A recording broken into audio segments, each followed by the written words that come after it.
Welcome back, everyone. And today on Anesthesia DDS, we're going to talk about different drugs that we could use for moderate sedation and general anesthesia.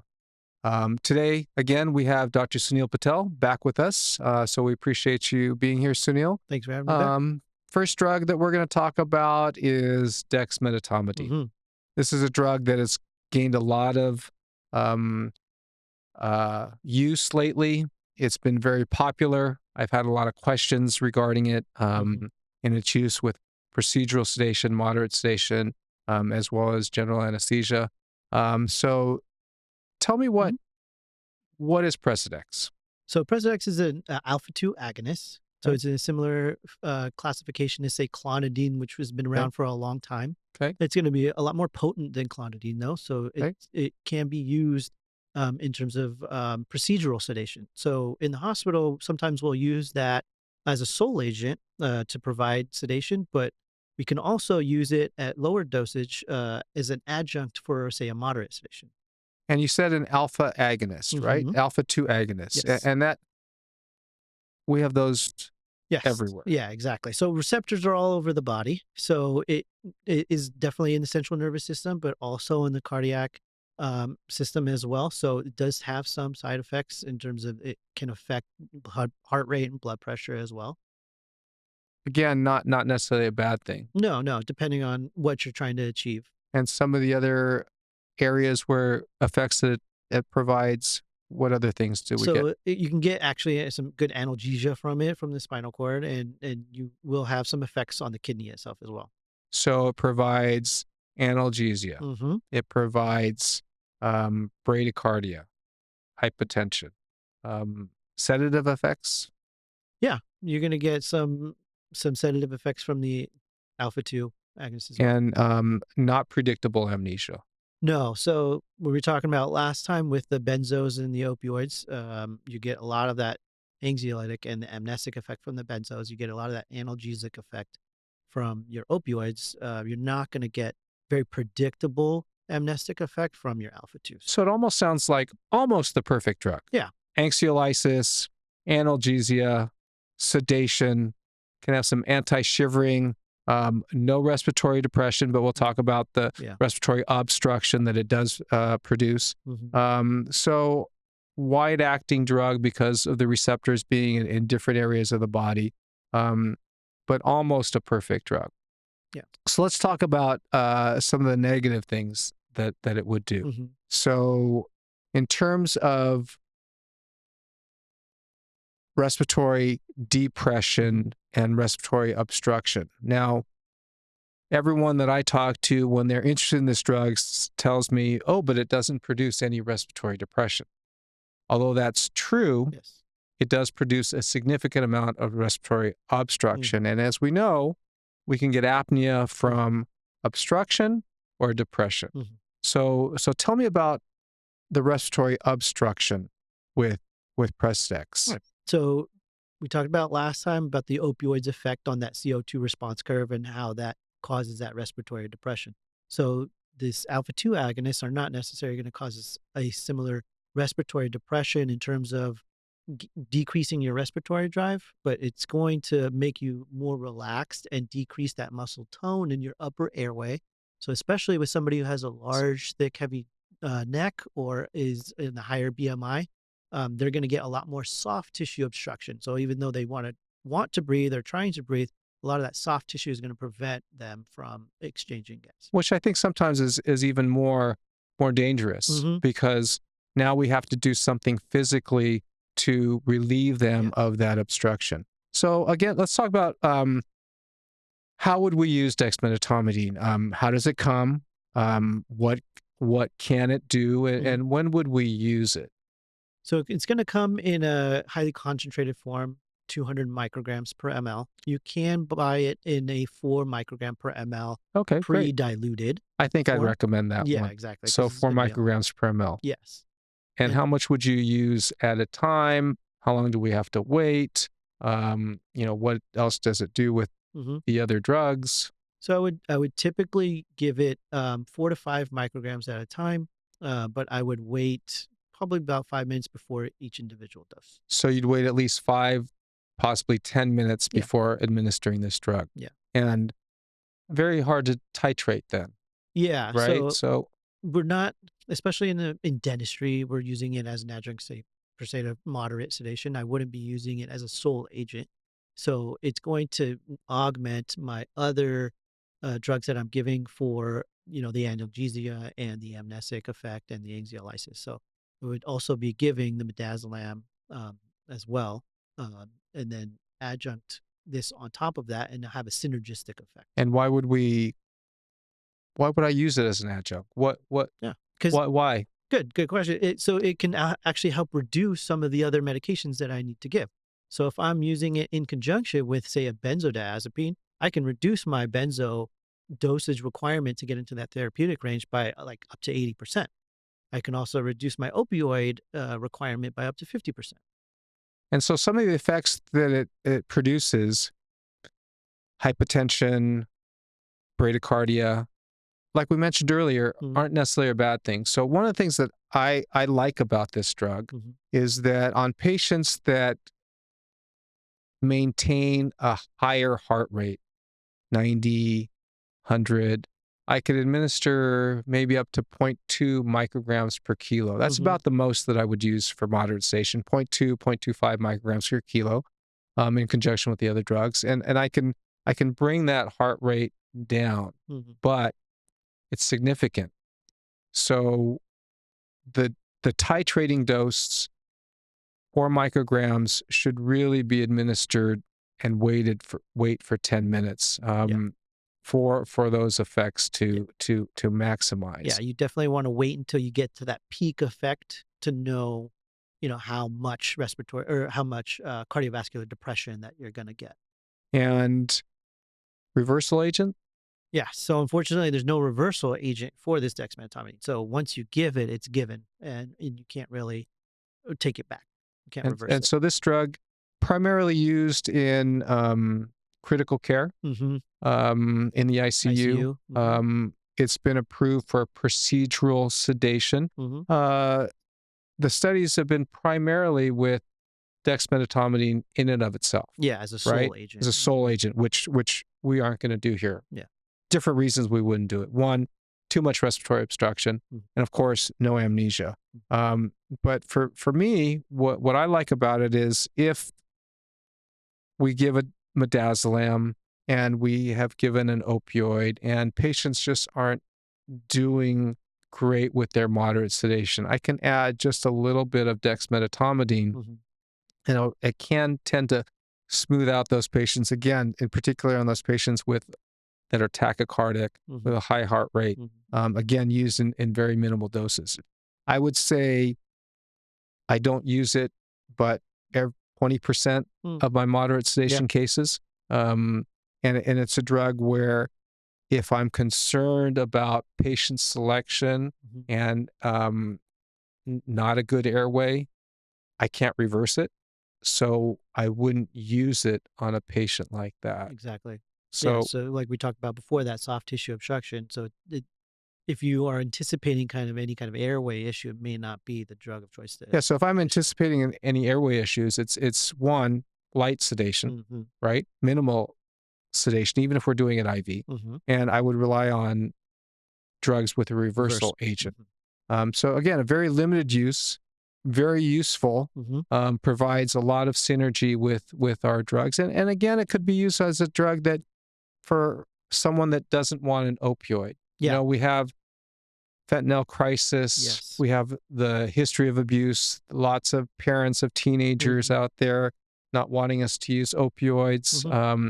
Former patients that have had an Substance addiction abuse problem. Yeah. A really nice drug Mm-hmm. to use for those patients. So definitely has its effects. And you're still going to get a little bit of the analgesic effect from using it as a sole agent as well. And in terms of patient satisfaction, what have you noticed with dexmedetomidine? Uh, Patients love it. I think it provides a nice level of sleep for them, so they don't feel as disoriented. They feel like more like they just had a nice rest. And we have one patient, we won't mention her by name, that wants to be sedated for a lot of dental procedures, Yeah. but doesn't want amnesia. Yeah. She's concerned that it's going to affect long-term memory, and Mhm. she's a little bit older, so I understand that. And if we're not wanting to use a benzodiazepine, it produces a real nice drug as a substitute for sedation, Yeah. combined with some analgesia, and she's responsive to verbal Of commands. course, she's definitely stays in that moderate realm of anesthesia, she enjoys it. And again, she's one also that doesn't want an opioid. So for those particular cases, could be a good choice. Again, we're looking for moderate sedation. We're not looking for a deeper level of sedation if we're a moderate sedation provider, and titrated to heart rate, blood pressure, obviously level of sedation. The thing that's important though is that we could have some significant bradycardia and hypotension, so it needs to be administered slowly. Yes, at higher doses or repeated doses, you're gonna So if see that. what would be your suggestion in terms of treatment for providers if they have given, say, a small dose of dexmedetomidine and they see significant bradycardia? What would you recommend that they use to treat the bradycardia? Sure. So symptomatic, if it's bradycardic, then they can use drugs um, like atropine or glycopyrrolate or anticholinergics that can increase the heart rate. So So by no problem with decreasing, using those drugs no, with this one. yeah. So they'll decrease that vagal tone and increase that heart rate, and get you back And to more then acceptable blood range. pressure? For blood pressure, you want to treat with fluid, so a volume, like kind of bolus, and then you can also give something like ephedrine. Uh, If you're if comfortable you're with using if you're ephedrine. comfortable using ephedrine. Again, another drug that needs to be um, diluted. And we'll talk Yes. about emergency drugs and things like that at another episode. But treatable Yes. if we want, Typically not resistant to some of those pressors, especially at those lower doses. but is commonly causing some hypotension Yeah. and bradycardia. Yeah. Or decrease in heart rate, Decreasing. not necessarily Mhm. bradycardia. Yeah. All right. So just to reiterate, some of the effects that we have are analgesia of dexmedetomidine, Precedex, brand name Precedex, analgesia, we get anxiolysis, we get sedation, we get some anti-shivering effects, we get a decreased blood pressure, which could be a good thing, especially on patients that are Hypertensive patients. hypertensive. Again, another good choice. A decreased heart rate and a lot of synergism, especially in the smaller dosages. We get up to 50% reduced opioid and 80% reduced benzodiazepine. So, definitely a great drug to have in the arsenal, not to be used on everyone. And the main side effect, I think, the danger zone is with airway obstruction. We have to understand that respiratory depression doesn't mean that we won't get into any airway problems. Yeah. I think it should be more of an elite moderate sedation provider, not the best drug to use No, not on to start off someone that with. start Yeah, off with. exactly. Yeah, you gotta.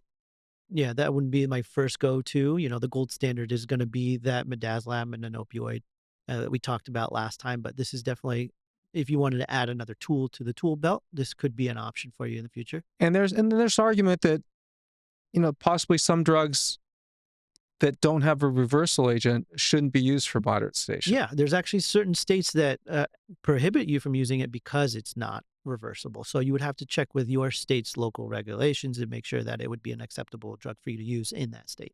And I can understand that concern. Yeah. Again, used in very small dosages, I think it's a safe drug given slowly, but you do have to be ready for some hypotension and bradycardia. All right, next drug that we can talk about would be, let's talk about propofol. Right. So propofol is our main drug to produce that hypnotic effect in inducing general anesthesia. So we're using it for general anesthesia. Yes, correct. Yeah. So it activates those GABA receptors, which is that inhibitory neurotransmitter, and it's going to produce a hypnotic effect and get you into that deeper realm of sedation. So this drug can cause It can cause hypotension, and it can cause respiratory depression as well. Apnea in large Mm-hmm. dosages, yes. Super additive with benzodiazepines Yes, exactly. So that and synergistic opioids. effect with all of those drugs that affect the GABA receptor, you're going to have that synergistic effect. So really should be used. In fact, the package insert states that it should be used only by practitioners trained in general anesthesia. Yes, although it can be used by somebody who is trained in general anesthesia, who knows how to manage an airway. It can be used to achieve certain levels of anesthesia because that therapeutic range could be narrow, that you may end up getting into those deeper levels of anesthesia. You don't want to have somebody who's not trained in advanced airway techniques using propofol. I got to tell you, when I use propofol for moderate sedation, it's really hard. Yes. Moderate sedation in general, I think, is hard to maintain for a couple of hours versus general anesthesia. Mm-hmm. There's definitely a fine art that we need to have with moderate sedation. And to use a drug like propofol, which has a very narrow therapeutic window, Mm-hmm. very narrow margin of safety, it's very difficult to give someone just the right amount Mm-hmm. and maintain their consciousness without respiratory depression, without obstruction, and without losing consciousness. So it is a very tricky drug that definitely should be used for general anesthesia. Why do we use it? What do we like about it with general anesthesia? It has a high level of respiratory depression, and it causes that um, hypnotic effect. So it gets us into those deeper planes of anesthesia. So when we're trying to intubate a patient or something like that, so they're going to be deep enough for them to tolerate an endotracheal tube. Um, it does provide a little bit of decrease in the blood pressure as well, and it does have an effect on the cardiovascular system by decreasing. And because it produces cardiac output. apnea, it's a relatively shorter acting drug with a good context sensitive half-life for the first 2 or 3 hours. We like to use it in infusion to help maintain general anesthesia.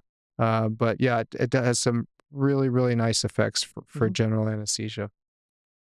Let's talk about our next drug. Tell me about ketamine. Ketamine, also a general anesthesia agent. However, it doesn't work on the same receptors, those GABA receptors. It works on NMDA receptors. So we can administer and achieve that same depth of anesthesia, but it's going to be through a different receptor. We can also administer it differently because we can give it through an IM injection, whereas propofol, we're not able to do that. So we use it typically to induce general anesthesia, say in kids or with patients who are not very cooperative, to induce that general anesthesia. And what does that mean? Means where they're not necessarily, I would say, unconscious. Like you'll see them, and it's called like a ketamine stare, where it's like an out of body experience. So you see their eyes open, they're staring off into space, but they can't see like what's in front of them. Their pupils dilate, and it feels like they're stepping outside of their own body. So their eyes are open, but there's nobody home. But there's nobody home, exactly. And so with that, possibly have some issues with amnesia. Is there amnesia with ketamine? There is so once you get to that certain level of anesthesia, then they're not going to remember that specific part of it. But the good thing about it too, though, is it doesn't cause a lot of that respiratory depression. So we're able to induce that certain general anesthesia while still having them maintain their own airway. And then some of the other effects, heart rate. It's going to increase the heart rate. It will increase the myocardial oxygen demand as well. So there's certain patients that we don't want to use it with, like say patients with coronary artery disease. And it also increases the salivary production. So there is risk of having a laryngospasm post, an IM injection if it produces a lot of saliva. And that's, I think, where I've seen even small dosages of ketamine, 12 and a half, 25 milligrams, I see an increase in salivation. So again, for moderate sedation, classified as a general anesthetic agent, it produces the salivary content. So, you know, potentially can cause some problems with laryngospasm. Yeah. So, when would you use it? Like I said, so a patient who is not cooperative for another um, route of administration in terms of general anesthesia. So if I have a patient who is not going to tolerate an IV placement or won't even tolerate a mask for an inhalational induction, I'm going to use ketamine. Mm-hmm.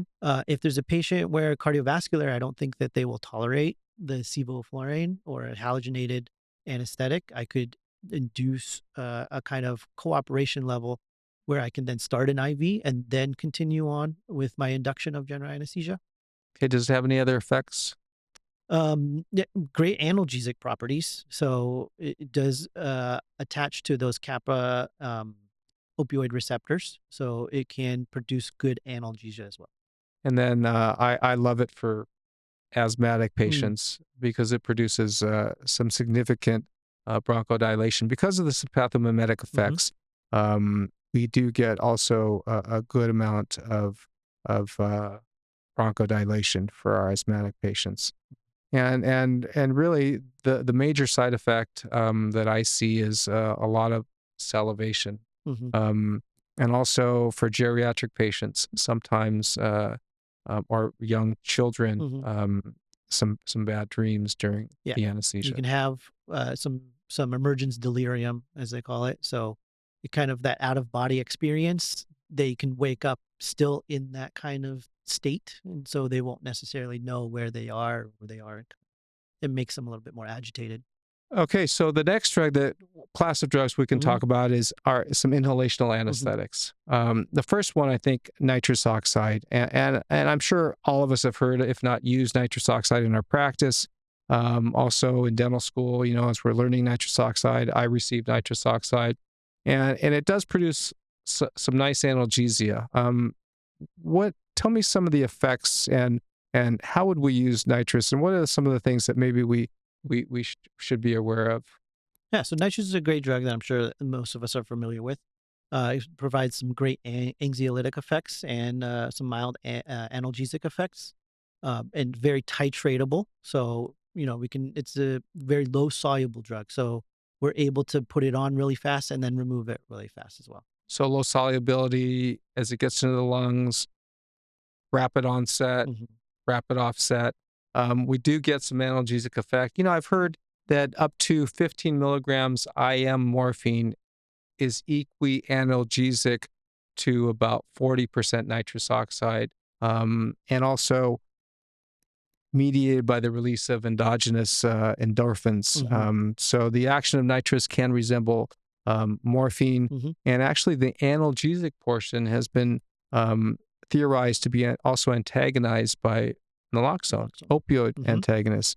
The important thing about nitrous oxide is at the end of the procedure, we want to make sure that we reintroduce 100% oxygen for 10 minutes or so, 10 or 15 minutes or so, for a hmm few reasons.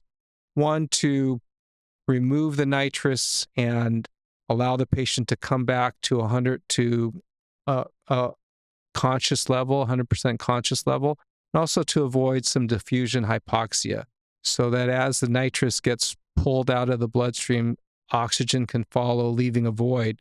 And so we need to supplement that with oxygen. So that usually takes about 10 or 15 minutes. A lot of abuse potential. Yeah. So I would make sure that also we can have some vivid dreams. hmm So most important also to have more than one person in the room with you when you're hmm providing nitrous oxide. Um, but again, a very useful, a very safe drug that can be easily titratable. Volatile anesthetic agents.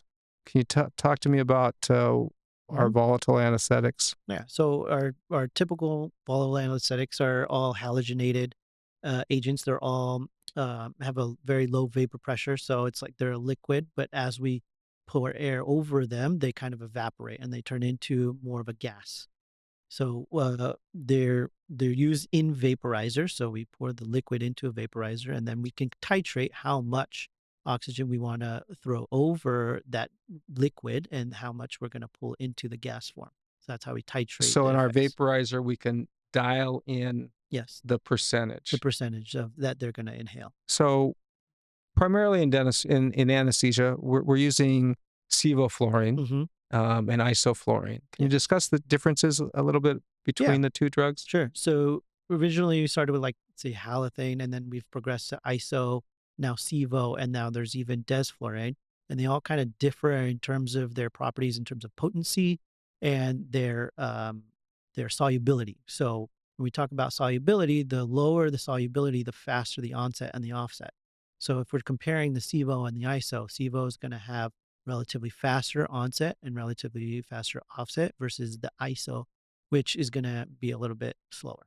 In terms of potency, though, it's the opposite. So the ISO has a little bit higher potency. So the percentage that we need to get to a certain depth of anesthesia is going to be about half. So about 1% of ISO, 1.2% is going to produce a general anesthetic in about 50% of the population versus 2.2%. How are we measuring potency? So good question. There's a thing called MAC, so the minimum alveolar concentration. So that is the percentage, and each drug has its own MAC. So when we're Each talking volatile about each anesthetic. volatile anesthetic, as well as nitrous, nitrous has a MAC of about 105% above. So nitrous, you can theoretically introduce a general anesthetic, but we can't necessarily give 105% nitrous.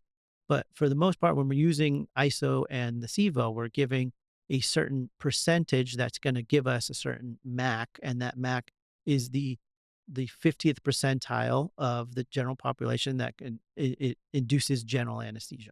And they're measuring that by how do they measure that? Yeah. So it's the amount of drug that's given to produce a general anesthetic, which is they can tolerate a 6-inch abdominal incision.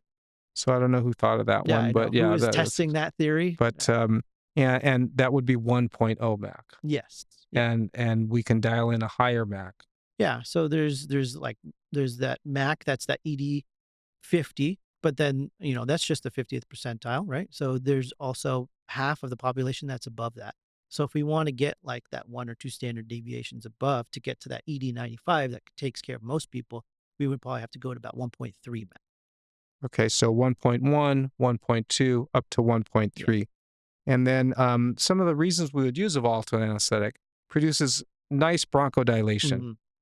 So certainly a drug that can be helpful in asthma, and as we're intubating patients, help with the bronchodilation. We see some other things. We see changes in heart rate, blood pressure. Can you tell us about how ISO and SIVO relate to that? Yeah. So most inhalational agents are going to be cardiodepressant. So you're going to get a decrease in that cardiac output, that stroke volume. ISO is a little bit different in the sense that it can increase the heart rate or at least maintain it. So you get a little bit more stable cardiac output with the use of isoflurane versus the sevoflurane. And so why would we use SIVO? SIVO is a great drug for induction. Like I said, it's a lower solubility, so it's a faster onset. It also has a better bronchodilating property. So I would use it, say, for an asthmatic patient, a patient with COPD that's a little bit more constricted. And for those of you studying anesthesia, if we have a patient that has a higher heart rate, sevoflurane possibly could be useful for that. Yeah. A lower heart rate, isoflurane. All right, so one of the negative aspects of using a volatile anesthetic is that it can be a malignant hyperthermia trigger. So briefly, help me discuss malignant hyperthermia. How would you explain it? So with any use of the inhalational agents or even succinyl choline that can induce a malignant hyperthermia, you're going to get a release of the calcium within the sarcoplasmic reticulum of the muscle cells, and that's going to cause muscle rigidity as well as a hypermetabolic state. So patients can be life-threatened with this? Yeah, it could be deadly. Usually, if it's caught early enough, and there are medications that can help stabilize that reaction, and that it could be treated. And we can't really predict when this is going to occur. No, there are genetic components to it. And there are testings that we can do, say if the patient has a family history of malignant hyperthermia, but there are definitely cases of patients having it without any family history. Okay, so um, if we're going to use a volatile anesthetic, we need to have those emergency meds Yes. available. Yes. So dantrolene and Rianodex are those two medications that if you're going to use any kind of triggering agent, which again includes succinylcholine, then I would recommend having those agents available to you. All right, and then let's move on to adjuncts. Okay. We use different adjuncts when we do anesthesia. Dexamethasone, Yeah. Oframev, ketorolac, ondansetron. Let's talk about the use of these drugs, when we would use them, any side effects, any contraindications, and what they actually do. So let's talk about first ketorolac, Toradol. Yeah, exactly. Toradol is NSAID, basically. It's the same classification as your Motrin, ibuprofen, naproxen, all that kind of stuff. But it's going to be given. You can either give it IM, IV, or there are pills available as well. But typically, you're going to give that for that postoperative pain. When would you give it? How would you give it?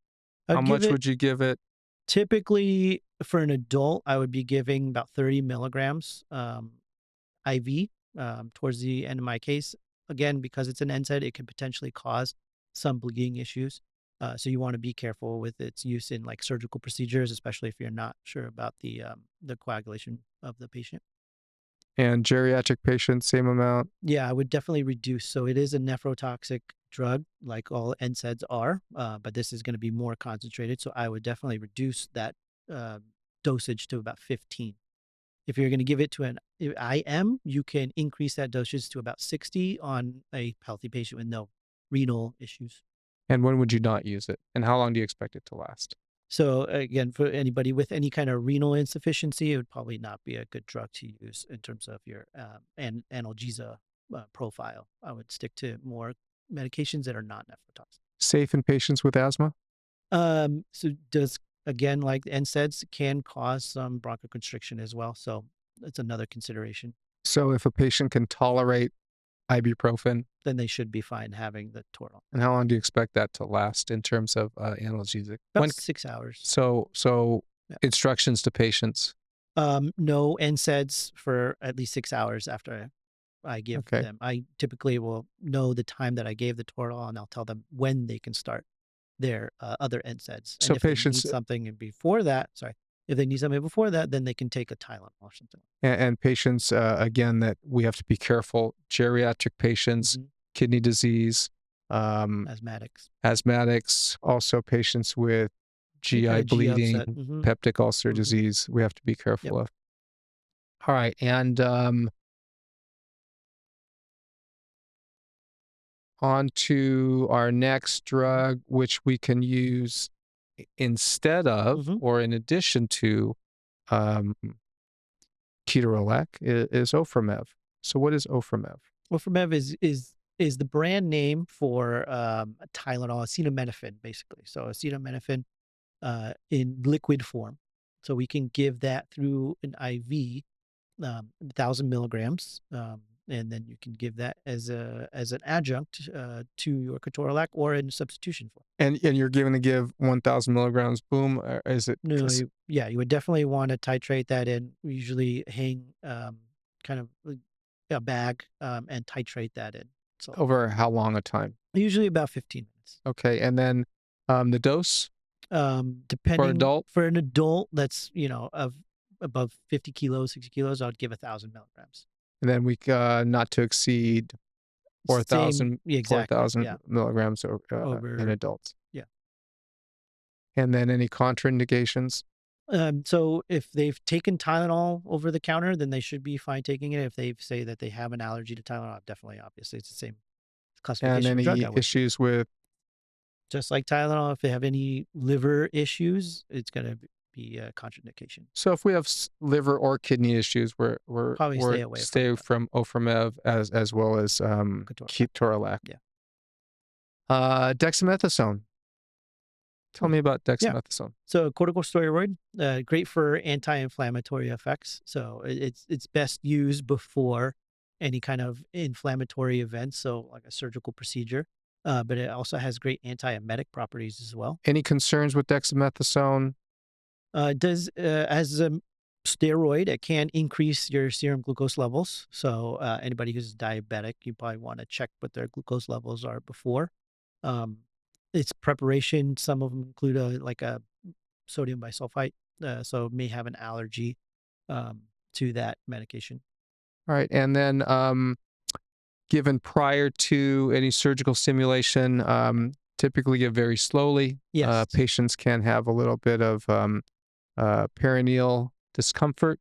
So we want to make sure that we have some sort of amnestic aboard before we give it, and also give that drug very slowly. And it does exacerbate any infections in patients, especially if they're immunosuppressed. So again, good drug to use. Definitely has some side effects to it. But our typical dose for an adult is 4 milligrams. The antiemetic effects are seen at 4 milligrams, which are similar in terms of antiemetic effects as ondansetron, which we'll talk about next here. In conjunction with ondansetron, it is synergistic, so we will have a pronounced antiemetic effect. And last drug we're talking about today is ondansetron. Yeah, so that's probably our the mainstay of the post-op nausea kind of protocol. I'm pretty sure everyone's familiar with the Zofran. It's pretty common, especially with the nausea that's associated with the opioids. And what is Zofran actually? It's a drug that works on certain serotonin receptors, so it can help, especially in that chemotactic trigger zone, which is the part of your brain that is involved in that nausea effect. Lots of areas involved with nausea. So with ondansetron, it's in that area postrema that we get some of its effects, and also administered 20 minutes prior to the end of the case. Yeah, so a little bit different from the dexamethasone. If you're using that for the antiemetic, we typically want to get that on up front, and then towards the end of the case, I'm using that ondansetron about 15, 20 minutes prior to waking the patient up. So that concludes another episode of Anesthesia DDS. Thank you for joining us, and we'll see you at the next podcast. And thank you also to Dr. Patel for joining us here. Thanks.